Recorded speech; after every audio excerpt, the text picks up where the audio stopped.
Hello, my dear students.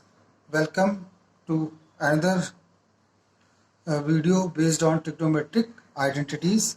इसके first video में हमने डिस्कस किया कि ट्रिग्नोमेट्रिक आइडेंटिटीज के फार्मूले और ट्रिग्नोमेट्रिकल रेशियोज जो होते हैं वो क्या होते हैं, और साथ ही साथ हमने पिछले वीडियो में ये तीन फार्मूले भी हमने डिस्कस किए कि sine square theta plus cos square theta equal to 1 plus ten square theta is equal to sec square theta and 1 plus cot square theta is equal to cosec square theta. तो ये हमने यहाँ पर फार्मूले लिखे और ये कॉम्प्लीमेंट्री एंगल्स के फार्मूले हैं, इन्हें भी हम यूज़ करेंगे। आइए स्टार्ट करते हैं इस क्वेश्चन को और समझते हैं। क्वेश्चन में लिखा है tan theta tan A is equal to अगर हम टेन ए की बात करें तो देखिए क्या लिखा होगा।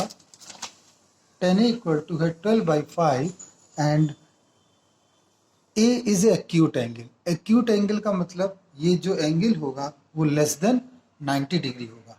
एक चीज़ हमेशा याद रखिए कि जितने भी फार्मूले आप पढ़ेंगे उसमें चाहे थीटा लिखा हो चाहे एंगल हो, कोई भी एंगल हो, वो हमेशा एक्यूट एंगल होगा। और एक्यूट एंगल के लिए ट्रिग्नोमेट्रिक रेशियो का मान हमेशा पॉजिटिव होता है। याद रखिए बच्चों कि ट्रिग्नोमेट्रिक रेशियो मतलब आप sign A, sine cos A, ten ए कुछ भी निकालें उसका मान हमेशा पॉजिटिव में आना चाहिए, नेगेटिव में नहीं आएगा। तो ये जो क्वेश्चन हमने यहाँ पे लिखा है, इस क्वेश्चन को अगर आप देखें गौर से तो इसमें टेन ए का मान दे रखा है और हमसे अदर रेशियो पूछ रहे हैं। तो कैसे सॉल्व होगा आइए डिस्कस करें। सबसे पहले हम देखेंगे हमारे पास लिखा है टेन ए और टेन ए ये लिखा, तो हमें तो ये पता है कि जो कॉट ए होता है वो टेन ए का रेसिप्रोकल होता है। तो ये तो तुरंत ही पहला आ गया आपका, इसमें तो कुछ सोचना ही नहीं हुआ। सेकंड, अब आपको दूसरे रेशियो, अब आप ये सोचिए कि टेन का किसी के साथ रिलेशन है तो बिल्कुल है। ये देखिए फॉर्मूला लिखा है टेन का सेक के साथ रिलेशन हो, तो हम यहाँ लिखेंगे 1 plus ten square A is equal to sec square A. तो हमें क्या चाहिए, सेक की वैल्यू। तो यहाँ आ जाएगा टेन ए की जगह लिख देंगे 12/5 का square is equal to sec square A. 1 plus 144 upon 25 is equal to sec square A. 169 upon 25 is equal to sec square A and sec square is equal to 169 upon 25 and sec A is equal to 13 upon 5। प्रश्न उठता है कि sir इसमें plus minus sign क्यों नहीं लिया। तो हमेशा याद रखिए जो एंगल होता है, एक्यूट एंगल का मान कोई भी ट्रिग्नोमेट्रिक रेशियो के लिए अगर कैलकुलेट किया जाएगा तो वो हमेशा पॉजिटिव आता है, आपको नेगेटिव साइन नहीं लेना। तो देखिए सेके आ गया तो आप यहाँ समझ गए कि कॉसे क्या होगा 5/13। ठीक है बच्चों, ये आपका निकला 5/13। इसके बाद अगर हम अगले सेगमेंट में चलें तो अगले सेगमेंट में हमसे पूछा गया है कि आप एंगल बताइए। अब हमें बात करनी है किस एंगल की, अब हमें बात करनी है साइन की। तो आप देखिए आपको टेन ए दे, कॉटे आपको यहाँ से पता चल गया। अब इस कॉटे कई तरीके हैं, इस कॉटे की मदद से हम कॉसिक निकाल लेंगे और वहाँ से हम कॉस की ओर मूव सेक ए 1 पर, हाँ सेक, हाँ ठीक है। तो वहाँ पर हम कॉट से कॉसिक निकाल लेंगे और कॉसिक से हम साइन की ओर मूव कर जाएंगे। तो हम यहाँ लिखेंगे 1 plus cot square A is equal to cosec square. तो 1 प्लस कॉट ए मतलब 25/144। आप समझ गए होंगे 25 कैसे आया, 5 का स्क्वायर और ये हमने लिखा कॉसिक स्क्वायर ए और इसे हम यहाँ सॉल्व करेंगे तो 169 अपॉन 144 और ये आया आपका कॉसिक स्क्वायर ए। अगेन जब हम यहाँ पर स्क्वायर रूट लेंगे तो आएगा 13/12 और कॉसिक को पलट के लिखें तो वो आ जाएगा साइन ए और साइन ए बिकम्स 12/13। तो आप देख सकते हैं आपके सारे ट्रिग्नोमेट्रिकल रेशियोज कैलकुलेट कर लिए गए हैं। आपको याद होगा बच्चों कि 9th में जब हम कैलकुलेट करते थे तो एक ट्रायंगल खींचते थे, राइट एंगल ट्रायंगल, लेकिन यहाँ आपको आइडेंटिटी यूज करके क्वेश्चंस को सॉल्व करना है। आइए और एक क्वेश्चन को सॉल्व करें और उसे भी समझने की कोशिश करें कि कैसे वो हल होगा।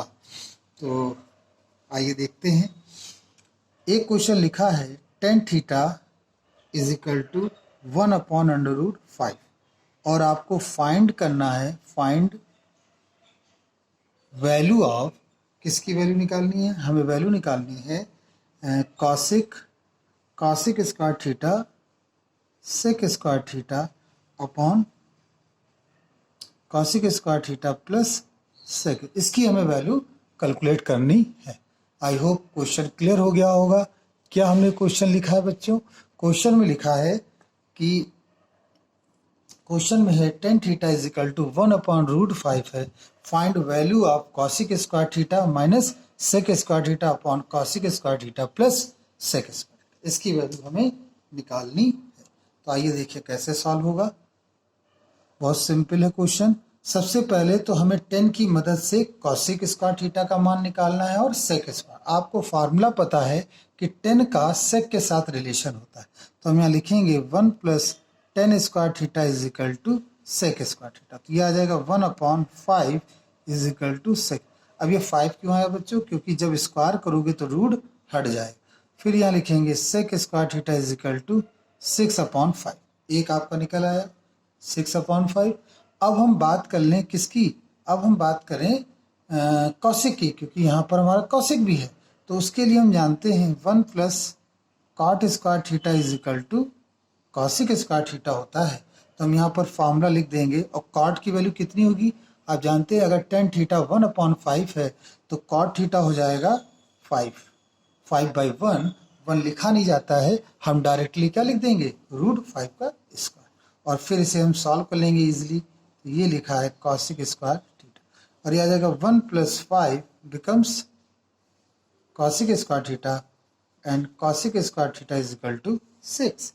तो इस प्रकार से आपने सेक स्क्वायर थीटा और कॉसिक स्क्वायर थीटा दोनों के मान कैलकुलेट कर लिए। अब ये दोनों मान हम इसमें पुट करेंगे, क्योंकि हमारा जो ओरिजिनल क्वेश्चन है वो तो यही है। तो कॉसिक स्क्वायर थीटा का मान कितना है 6, तो यहाँ पर हम 6 लिख देंगे और ये आएगा 6/5। नीचे 6 + 6/5 और इसे हम सिंप्लीफाई करेंगे तो 36 में 6 गया 24/5 और ये 36 30 में 6 को ऐड करेंगे दैट बिकम 36/5 और इसे हम अगर सॉल्व करें तो इस तरह से 24/36 और ये सिंपली सा ये आपका आंसर यहाँ पर प्राप्त हो गया। आई होप ये क्वेश्चन आपको क्लियर हुआ होगा। इस क्वेश्चन से हमने क्या सीखा बच्चों? इन क्वेश्चन से हमने ये सीखा कि अगर आपको कोई भी एक आइडेंटिटीज दी हुई है तो आप रेस्ट सारी आइडेंटिटीज को कैलकुलेट कर सकते हैं। It becomes very easy to calculate other identities with help